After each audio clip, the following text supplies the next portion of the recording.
Hello everyone. இன்னைக்கு ஒரு இன்ட்ரெஸ்டிங்கான திங்ஸை நான் ஷேர் பண்ண போகிறோம். ஏற்கனவே இதில் போட்டது தான் ஜஸ்ட்டு ரீகால் பண்ணுறோம். என்னென்னா இடியமேட்டிக் ஃப்ரேசஸ். இடியமேட்டிக் ஃப்ரேசஸ்னால் ஒன்றும் இல்லைங்க. நம்ம தமிழில் வந்து சொல்கிறோம்ல பேச்சு வழக்கில், பையன் எள்ளுன்னா என்னையே வந்து நிற்கிறாரு. ஸோ அந்த மாதிரி நம்ம எப்படி நம்மளை கம்பேர் பண்ணி நம்ம பேசுகிறோமோ அதே மாதிரி இங்கிலீஷ் லாங்குவேஜ்லேயும் இடியமேட்டிக் ஃப்ரேசஸ்லாம் இருக்குது.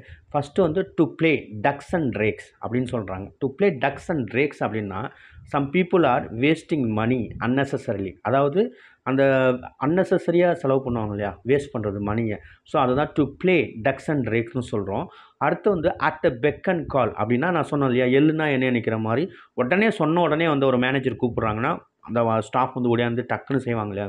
So at the beck and call. அடுத்து வந்து பார்த்திங்கன்னா pros and cons. Pros and கான்ஸ்னால் for and against meaning. So நம்ம ஒரு எக்ஸாம்பிள் கூட சொல்லலாம். Before taking up this project we should know the pros and cons of this project. இதில் என்னென்ன மாதிரி பாசிட்டிவ் திங்ஸ் இருக்குது, நெகட்டிவ் ஆஸ்பெக்ட்ஸ் இருக்குது அப்படின்னு சொல்லிட்டு அண்டர்ஸ்டாண்ட் பண்ணுறோம். அதுதான் ப்ரோஸ் அண்ட் கான்ஸ். அடுத்து அப்ஸ் அண்ட் டவுன்ஸ். நமக்கு தெரியும் வாழ்க்கையில் என்னால் ஏற்ற இறக்கங்கள், இன்ப துன்பங்கள் இருக்கும். ஸோ அதான் அப்ஸ் அண்ட் டவுன்ஸ். சரிங்களா? இந்த மாதிரி சுச்சுவேஷன்ஸில் நம்ம இதை யூஸ் பண்ணுறோமோ, பேசும்பொழுது இதெல்லாம் நம்ம பயன்படுத்தினா அந்த மொழிக்குன்னு ஒரு தனி அழகு வரும். சரிங்களா? இடியமேட்டிக் ஃப்ரேசஸ் ரிட்டனில் எவ்வளோ தூரம் யூஸ் பண்ணுறாங்களும் யூஸ் பண்ணுவாங்க. சரிங்களா? பட் பேசும்பொழுது அது கொஞ்சம் ஒரு அந்த அழகு தெரியும். அடுத்து வந்து வேறு இது மாதிரி நிறையா இருக்குது. லாட்டின் அண்ட் க்ரீக்னு சொல்லலாம். I'm not able to understand what he says and what he does அப்படின்னு சொல்கிறாங்கன்னா லாட்டின் அண்ட் க்ரீக் அப்படின்ற வேர்டில் சொல்லலாம். எனக்கு புரியல, ஒரு புதிதாக இருக்குது உங்களோட செயல்கள் அப்படின்றப்ப லாட்டின் அண்ட் க்ரீக் அப்படின்னு சொல்லலாம்.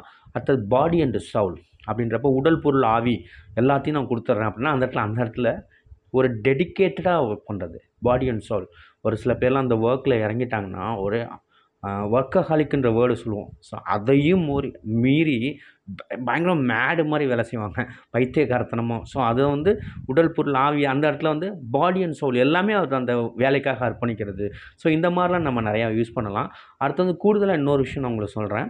என்னென்னா நம்ம சாப்பிட்ற ஃபுட் ஹேபிட்ஸ் வச்சு கிளாஸிஃபிகேஷன் வந்து ஜென்ரலாக பியூராக அவர் வந்து தாவர உணவுகள் மட்டும் அவர் சாப்பிட்றவா இருந்தால் வெஜன். சரிங்களா? விஜிஏஎன் வெஜன் சொல்லுவோம். அடுத்தது டைரி ப்ராடக்ட்ஸு, இந்த மில்க்கு, பட்டரு, கீ, ஓகேங்களா, யோகட்டு இதெல்லாம் சாப்பிட்றவங்களா இருந்தால் என்ன சொல்லலாம்னா அந்த வெஜனோட முன்னாடி என்ன சேர்த்துக்கணுன்னா லாக்டோ வெஜன். முடிஞ்சு போச்சுங்களா? அடுத்தது இல்லை அவர் டைரி ப்ராடக்ட்ஸ் சாப்பிட மாட்டார், தாவர உணவுகள், முட்டை சாப்பிடுவாருன்னா ஓவோ வெஜன். அவ்வளோதான், சிம்பிள். சரிங்களா? ஈஸியாக ஞாபகம் வச்சுக்கலாம், எல்லாம் சயின்டிஃபிக் வேர்ட்ஸ் தான். ஓகேங்களா? அடுத்தது லாக்டோ ஓவோ வெஜ்னா அவர் என்ன சாப்பிடுவார், பால் பொருட்கள் சாப்பிடுவார், முட்டை சாப்பிடுவார். இந்த கேட்டகரி எல்லாமே மீட்டு யாருமே சாப்பிட்றாங்க, ஃபிஷ்ஷு மீட்லாம் சாப்பிட மாட்டாங்க. ரைட்டுங்களா? அடுத்து வந்து இந்த மாதிரி கிளாஸிஃபிகேஷன் இருக்குது. அவர் எல்லாமே சாப்பிட்றாங்க அப்படின்னா நான் வெஜிடேரியன் சொல்லிடுவாங்க. எதுவுமே சாப்பிடல, ஒன்லி தாவர உணவுகள் மட்டும் தான் சாப்பிட்றாங்க அப்படின்னா வெஜன். ஈஸியாக ஞாபகம் வச்சுக்கோங்க. லாக்டோனா மில்க் ப்ராடக்ட்ஸ், டைரி ப்ராடக்ட்ஸு. ஓவன்னா முட்டையும். லாக்டோ ஓவன் ஒரு காம்பினேஷனில் சொல்லலாம், இல்லை லாக்டோ வெஜ்ஜன்னு சொல்லலாம். ஸோ அவங்கவுங்களோட ஹேபிட்ஸை பொறுத்து இதை கிளாஸிஃபிகேஷன் பண்ணுறாங்க. Thank you everyone. Thank you so much.